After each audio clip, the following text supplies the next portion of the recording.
Good morning, students. Today we are going to start our new chapter, that is moving charges and magnetic field. So we have already seen the properties of a static charge. When a charge at rest, what are the properties of that static charge? And we define a field surrounding a static charge, which is known as the electric field. And we have found the intensity of electric field and all the properties of that electric field using Coulomb's law, Gauss's theorem and all. Similarly, then we have seen when a charge starts to move, its properties are changing. That means it possesses some special properties when it starts to move. One of it is its magnetic effect. So when a charge starts to move, it generates a current. Then when a current is passing through, surrounding that current, we can find a magnetic field. So a moving charge possesses both electric field and magnetic field. A scientist called Easton, he was conducting some series of experiments with electricity, and he was conducting a electricity experiment on a experiment table, and he kept a compass needle on that table. So when he was going for a tea break, he just switched off the current through the conductors present over there, and he found a momentary deflection in that magnetic needle. He again switch on that switched on the current through the circuit, and he found the deflection is in the opposite direction. And he didn't find any other magnetic material surrounding that compass needle. He already know that a magnetic material can be affected only by another magnetic material, but surrounding that there is no another magnetic material or magnetic field. So he thought about what is the reason for deflection in that magnetic compass needle, and he came to the conclusion that it is due to the magnetic effect of current passing through that conductors. That means whenever a current is passing through a conductor, that conductor can act as a magnet. And it shows some magnetic properties. And again, it is very clear that when two charges are interacting, they are interacting not directly, they are interacting through their electric fields. Similarly, when you consider two magnets, that magnets are not to be kept close to each other so as to have an interaction, but they can interact through a field surrounding them, which is called magnetic field. So here we are going to find out how you can find out the magnetic field of current. That means whenever a current is there, when a current carrying conductor is there, that current carrying conductor can act as a magnet, and surrounding that we can have a magnetic field, and how you can find out the properties of that magnetic field.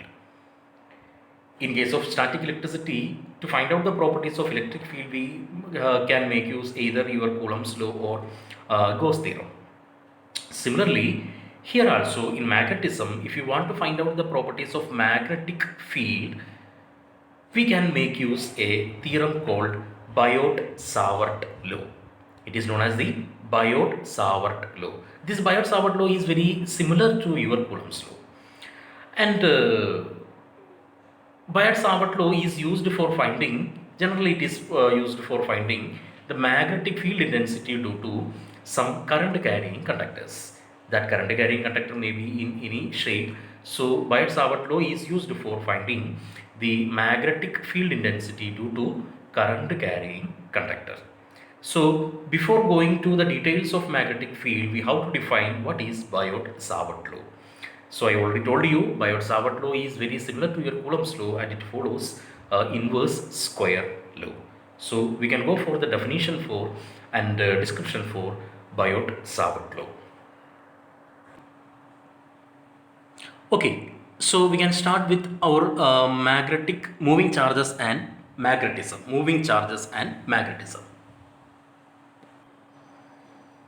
Our Biot-Savart law.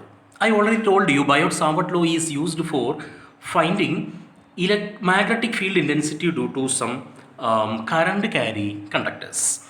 So here we are starting with our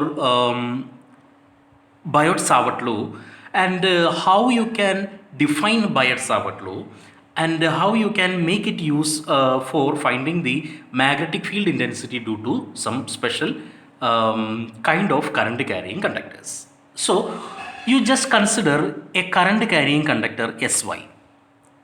You can consider a current carrying conductor XY through which a current I is flowing, and P is at a distance R from this conductor, which means you are considering a small length of this conductor DL, and from DL P is at a distance R, and at that point you how to find out the value of magnetic field. Magnetic field is denoted by P, capital P.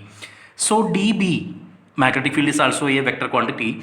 So dB, you can see there in the diagram dB with the vector notation. dB is the magnetic field intensity at the point P due to the small length of the wire carrying a current I dl.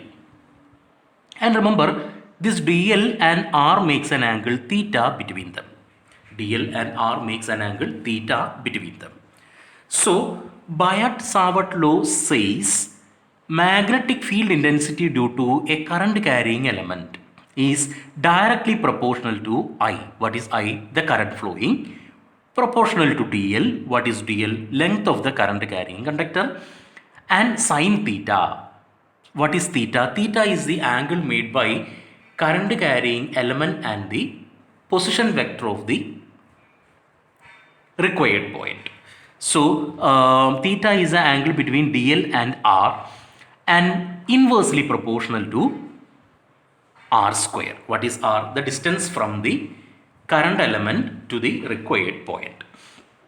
So dB is directly proportional to I, dB is directly proportional to dl, dB is directly proportional to sine theta, and it is directly proportional to 1 by r square or inversely proportional to r square.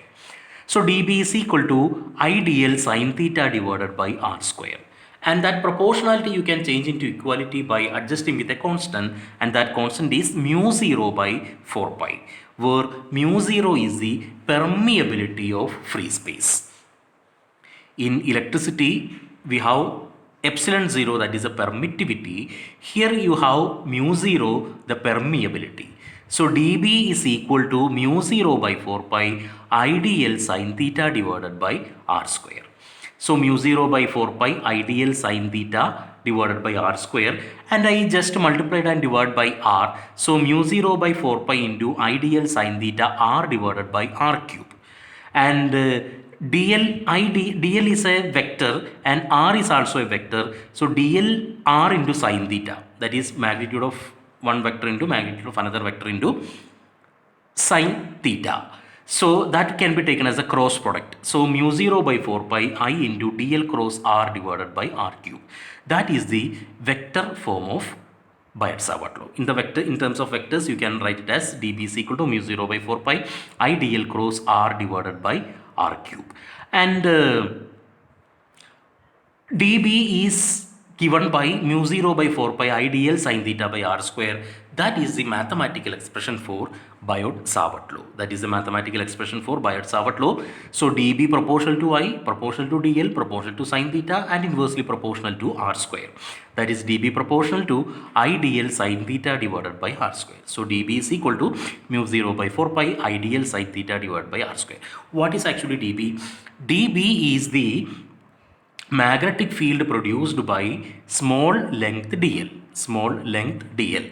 So to find out the total length, what to do? I mean, magnetic field due to the total length, what to do? You have to integrate dB. So B is equal to integral dB mu 0 I by 4 pi into integral dl cross r by r cube, because mu 0 I and 4 pi are constant, so they can be taken out. So dl cross r divided by r cube. That is the value of magnetic field intensity due to the whole length of that current carrying conductor. Okay, so that is Biot-Savart law. So Biot-Savart law says that magnetic field intensity due to a current element, current carrying conductor, is directly proportional to the current flowing through the conductor, length of the conductor, sine of angle between the length and the position vector of the required point, and inversely proportional to the square of the distance from the current element to the required point. And mathematically it can be expressed as dB is equal to mu 0 by 4 pi IDL sine theta divided by r square, where mu 0 is the permeability of the free space. Mu 0 is the permeability of the free space, and it's given by, value is given by 4 pi into 10 to the power minus 7 Newton per ampere square. Mu 0 is equal to 4 pi into 10 to the power minus 7 Newton per ampere square. So that is Biot-Savart law. Okay, so this is Biot-Savart law, and the equation for Biot-Savart law, the vector equation that you have already got, B is equal to, or dB is equal to mu 0 by 4 pi IDL cross divided by r cube. IDL cross divided by r cube. So it is clear that dB will be perpendicular to both dl and r, because when you are taking the cross product between two vectors a and b, the cross product between a and b is perpendicular to both a and b. Here you are taking the cross product between two vectors dl and r. So dl cross r should be perpendicular to dl and r. That is denoted there. dB is denoted in a circle, a cross point. That cross point is into the plane of the board. Cross point is into the plane of the board. Okay, so that is Biot-Savart law. And in Biot-Savart law, you have got dB is equal to mu 0 by 4 pi IDL sine theta divided by r square. So that is current. So the same Biot-Savart law you can express in terms of current density also. What is current density? I by A. Current density is I by A. So you have J is equal to I by A. So IDL will become IDL divided by ADL. When you are multiplying and dividing by DL, so IDL divided by ADL, it will be IDL divided by V. So IDL is equal to J into dV. This is dV, and IDL will be J into dV. So dB is equal to mu 0 by 4 pi IDL. In this equation you have IDL sine theta. So IDL you can replace by JdV. JdV sine theta divided by r square. So J is a vector and r is a vector. When you are multiplying and dividing by r, that will be r by r cube. So this will become mu 0 by 4 pi J cross r into dV divided by r cube. Very similar to here, you have just multiplied and divided by r. So here also it will become J dV sine theta r divided by r cube. So r and j are two vectors. So that will become J into r into sine theta multiplied by dV. So that will become J cross r divided by r cube. So this is Biot-Savart law in terms of current density J. That is dB is equal to mu 0 by 4 pi J cross r divided by r cube into dV. There that is dB is equal to mu 0 by 4 pi IDL cross r divided by r cube. Okay, so that is Biot-Savart law in terms of current and in terms of current density. Hence we have defined Biot-Savart law, and Biot-Savart law says that it is magnetic field intensity due to a current carrying conductor is given by dB is equal to mu 0 by 4 pi IDL sine theta divided by r square. And from the vector form we have already seen that it is perpendicular to both dl and r. So how you can find out the direction of magnetic field due to a current carrying element? For that many rules are there. One of it is right hand screw rule or right hand thumb rule. So when you these two rules that you have already defined for the cross product in the last syllabus. So when you are rotating a right hand screw with a screwdriver, and if you are rotating in the clockwise direction, the tip will go into the plane. or if it is rotated in the anti-clockwise direction, tip will move from the plane. In the similar way, in the earlier diagram that we have seen, it is denoted in the cross mark. Cross mark is into the plane. So DL cross R, DL is in the vertical direction and R is in the horizontal direction. So DL cross R you are making in the clockwise direction. So DB will be acting into the plane of that paper or whatever it is. If it is taking in the opposite direction, that will be coming out. Suppose you are having a current carrying straight conductor. Suppose you are having a current carrying straight conductor and you have to find out the magnetic field intensity due to that current carrying straight conductor. So to find that, another method is there, that is right hand thumb rule or right hand grip rule, which says that if you are having a current carrying conductor now and the current is flowing in the upward direction, and this will act as a magnet. According to Biot-Savart law, a magnetic field is there surrounding this one, and in which direction that magnetic field is acting. For that, you have to hold this current carrying conductor in your hand, right hand, in such a way thumb points in the direction of current. Thumb points in the direction of current. So the direction of the fingers wrapping that conductor shows the direction of magnetic field. So see, this is the conductor and my fingers are wrapping this conductor now. So towards my right, the fingers are going in, and towards my left, the fingers are coming into my face. So towards the right it is into the plane, and from the left it is from the plane. So surrounding this conductor, a magnetic field is there. To the right it is into the plane, to the left it is coming from the plane. So that is right hand thumb rule. So any of these rules you can make use to find out the magnetic field intensity, direction of magnetic field intensity due to current carrying conductors by applying Biot-Savart law. Biot-Savart law says the magnitude of magnetic force, magnetic field intensity, and this right hand thumb rule gives the direction of magnetic field at that particular point. So if you are having a current carrying conductor here, towards the right you are having the point, so into the plane the field is acting. When it is to the left, it is from the plane that will be acting. So that depends upon which direction or on either side, or which side you are keeping that required point. If it is on the right, it is into the plane. If it is on the left, it is from the plane. So that is direction of magnetic field intensity. Now we can go for the applications of Biot-Savart law. I already told you Biot-Savart law is used for finding the magnetic field intensity due to some special current carrying elements. So first of all, we can have a current carrying straight conductor of finite length. Current carrying straight conductor of finite length.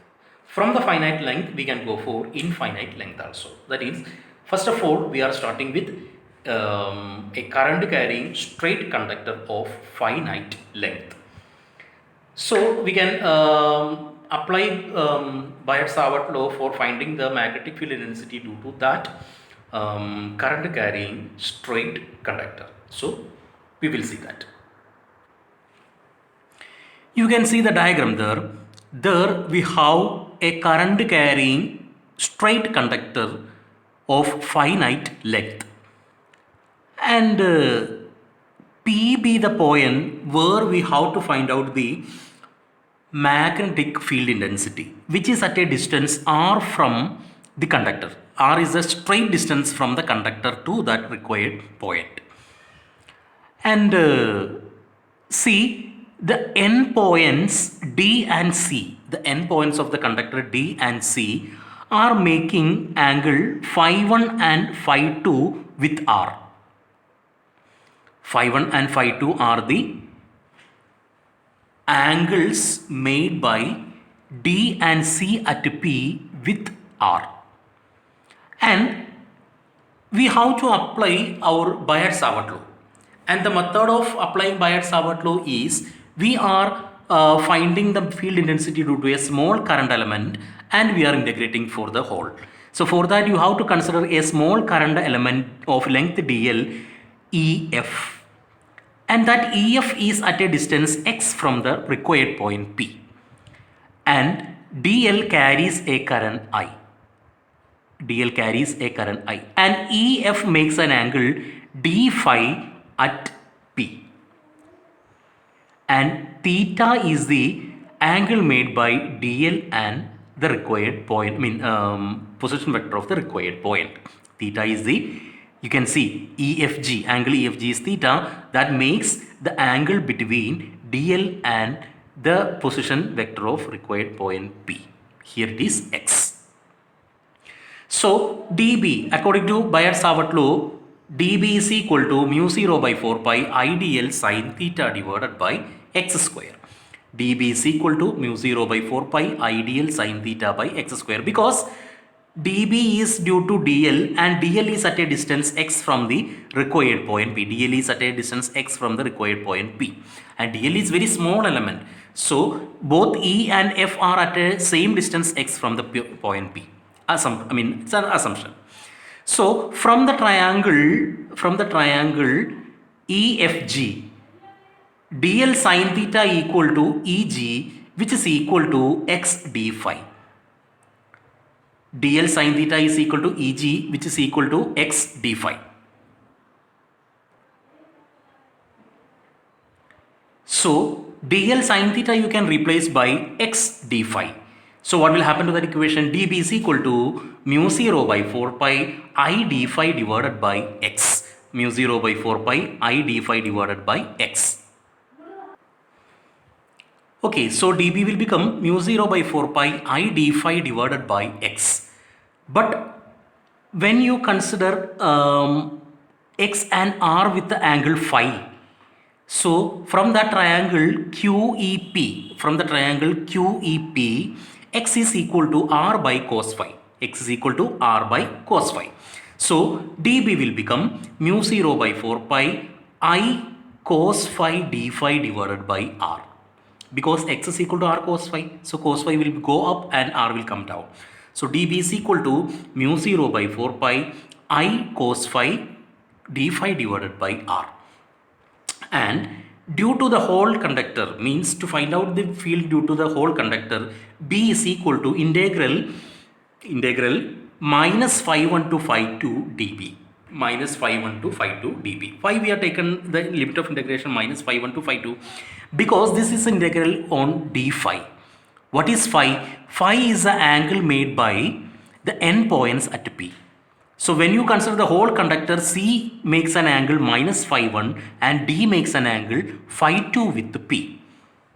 So the integral will become, limit of integration will become minus phi 1 to phi 2 dB, which is equal to minus phi 1 to phi 2 mu 0 by 4 pi I cos phi d phi divided by r. Mu 0 by 4 pi I cos phi d phi divided by r. So B is equal to mu 0 by 4 pi I by r, which are constants. Then integral cos phi will become integral cos phi will become sin phi. Sin phi is with minus phi 1 to phi 2. Okay, minus phi 1 to phi 2. So that will become B is equal to mu 0 by 4 pi I by r. Integral cos phi d phi will become sin phi within the limit minus phi 1 to phi 2. So you are applying the upper limit minus lower limit will become mu 0 I by 4 pi r into sin phi 2 minus sin minus phi 1. Sin of minus theta is minus sin theta. So that will become mu 0 I by 4 pi r into sin phi 1 plus sin phi 2. What is phi 1 and phi 2? Again I am repeating, phi 1 and phi 2 are the angle made at point P with r by the endpoints C and D of the conductor. So B will become mu 0 I by 4 pi r into sin phi 1 plus sin phi 2. That is the magnetic field intensity due to a current carrying straight conductor of finite length. Suppose it is of an infinite length. So if it is of an infinite length, then what will happen to phi 1 and phi 2? Phi 1 and phi 2 will become 90 degree. So that will become sin phi 1 plus sin phi 2 will become sin 90 plus sin 90. Sin 90 is 1. So that bracket will become 2. So that will become mu 0 I by 4 pi r multiplied by 2, which is equal to mu 0 I by 2 pi r. That is the magnetic field intensity due to a current carrying straight conductor of infinite length. Current carrying straight conductor of an infinite length. Okay, so we have the straight current carrying conductor of finite length and infinite length. For finite length, B will become mu 0 I by 4 pi r into sine phi 1 plus sine phi 2. For infinite length, that will become mu 0 I by 2 pi r. So that is the first application, first case of an application for Biot-Savart law, and that is the straight conductor for finite length as well as infinite length. So it is very simple, and you can make use your Biot-Savart law. And we have started with the basic equation for Biot-Savart law, and we made some replacements with the diagram from geometry only. That geometry is also very simple geometry, and all the steps are given here. Go through these steps and it will be easy for you. So that is magnetic field intensity due to a current carrying straight conductor of finite length as well as infinite length. Now we can go for the second case of Biot-Savart law, application of Biot-Savart law, that is application of Biot-Savart law for current carrying circular loop. Current carrying circular loop. That means magnetic field intensity due to a current carrying circular loop. So again, you can start with a small element dl, and you are finding what is the magnetic field intensity due to us that small element, and then you are integrating for the whole so as to find out the magnetic field intensity due to the whole conductor. So that is the method. Okay, first you see the diagram. In the diagram you can have a current carrying circular loop of radius small a, and at a distance x from the center you can have a point P where we have to find out the magnetic field intensity. Okay, then a current I is flowing through that conductor in the anti-clockwise direction. A current I is flowing through that conductor through anti-clockwise direction. See, you have a small element dl, AB. It is denoted on the current carrying circular conducting wire, circular loop AB of length dl. And we are finding the field at the point P due to that small element dl, that is dB. And see, dB is denoted in a direction making an angle phi with the vertical. I already told you, when you are calculating dB, its direction is perpendicular to both dl and r. So that direction is denoted by dB there in the diagram, which makes an angle phi with the vertical direction. So dB has two components. Its vertical component is dB cos phi and the horizontal component is dB sin phi. Okay, now you just consider only AB. A dash B dash is also there. You just consider AB now. AB provides a magnetic field intensity dB at the point P, which makes an angle phi with the vertical direction. What is angle phi? Angle phi already made between R and X at the point P. By geometry, both the angles, these two angles are phi. So dB makes an angle phi with the vertical direction, and it has two components, dB cos phi in the upward direction and dB sin phi in the horizontal direction. Okay, now you can write the Biot-Savart law equation for dB. So Biot-Savart law equation for dB is equal to mu 0 by 4 pi I dl sin theta divided by r square. Very simple. Ideal dB is equal to mu 0 by 4 pi I dl sin theta divided by r square. Are you getting that? What is theta there? I already told you, theta is the angle between current element and the position vector of the required point.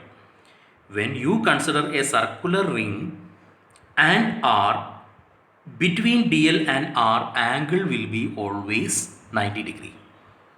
Between DL and R, angle will be always 90 degrees. So theta will become 90, sine theta will become 1. So dB will become mu 0 by 4 pi IDL divided by R square. Theta equal to 90. So dB is equal to mu 0 by 4 pi IDL divided by R square. Is it clear? Okay. Now that dB has two components. dB cos phi in the vertical direction, dB sin phi in the horizontal direction. dB cos phi in the upward direction, vertical direction, and dB sin phi in the horizontal direction. When you consider diametrically opposite current element A dash B dash, when you consider diametrically opposite A dash B dash, which is at the same distance R from P, can make the same amount of dB at P, it is also making the same angle phi with the vertical direction by simple geometry. Can you imagine that? It is very clearly given in the diagram. So A dash B dash is diametrically opposite to AB. So the properties of dB made at P by AB will be similar to A dash B dash. So dB made by A dash B dash, that is denoted in the downward direction, has two components, dB cos phi vertically downwards and dB sin phi in the horizontal direction. So what will happen to that cos phi terms? dB cos phi terms are getting cancelled. dB cos phi terms are getting cancels when you consider the upward and downward directions. So due to a current element, only its sine component will be remaining. It will be applicable for any DL taken on that loop. If you consider any DL, diametrically opposite another point will be there. Both are providing the same dB at the same point, and their vertical components are cancelling off, and only sin phi components are remaining. So in effect, dB will become dB sin phi. Only sin phi component will be there. Okay. Then to find out the total field due to the whole conducting loop, what to do? You have to integrate dB. So B will be integral dB sin phi, because only sin phi component of dB is prevailing there and cos phi components are already cancelled off. So to find out the total magnetic field at P, you have to integrate the sin phi component of dB. Integrate the sin phi component of dB. So the B will become integral dB sin phi. So from the diagram you can find sin phi is equal to A by R, where A is the radius of the circular loop and R is the distance from DL to the point P. But R is an unknown quantity. We have defined only two distances there, that is the radius of the loop and the distance from the center to the required point, that is A and X are known values and R is unknown value. So you can express R in terms of A and X. We will come to that. And B is equal to integral dB sin phi. B is equal to integral dB sin phi. Then sin phi is equal to A by R. So that will become B is equal to integral mu 0 by 4 pi I by R square into sin phi you can replace by A by R multiplied by DL. Nothing we have done, we have just rearranged the terms like that. So B is equal to mu 0 by 4 pi I by R square into A by R DL. So that will become mu 0 I by 4 pi R cube A into DL. So when you consider I, that is a constant, what is A? Radius of the loop, that is a constant, 4 pi is a constant, and R is also a constant. So you can take all those terms outside the integral. So that will become B is equal to mu 0 by 4 pi Ia by r cube multiplied by integral dl. Mu 0 Ia divided by 4 pi r cube into integral dl. What is dl? Small length on the conducting circular loop. So when you are integrating dl, what you will get? You will get the total length of the circular loop. What will be the total length of the circular loop? Its circumference, that is 2 pi a. So when you are integrating dl, you will get 2 pi a, and as I already told you, r you can express in terms of a and x. R you can express in terms of a and x. So b will become mu 0 by 4 pi 2 pi I into a square divided by a square plus x square whole power 3 by 2. R cube you can replace as a square plus x square whole power 3 by 2. That notation that we have, that kind of substitution we have already made in case of electric field intensity also. So don't get confused there. So B is equal to mu 0 by 4 pi 2 pi I a square divided by a square plus x square whole power 3 by 2, which is equal to mu 0 I a square divided by 2 into a square plus x square whole power 3 by 2. B is equal to mu 0 I a square divided, then similar terms are cancelling from the numerator and denominator. So B will become mu 0 I a square divided by 2a square plus x square whole power 3 by 2. What is that? That is the magnetic field intensity at the point P due to a current carrying circular loop. If it is made up of n number of turns, suppose the coil is made up of n number of turns and each turn carries a current I, so mu 0 I will become mu 0 Ni. Then mu 0 I will become mu 0 Ni, because each turn there are total number of n turns and each turn carries a current I. So the total current carried by the loop will be Ni. So that will become mu 0 Ni a square divided by 2 into a square plus x square whole power 3 by 2. Mu 0 Ni a square divided by 2 into a square plus x square whole power 3 by 2. This is the magnetic field intensity due to a current carrying circular loop at a distance x from its center.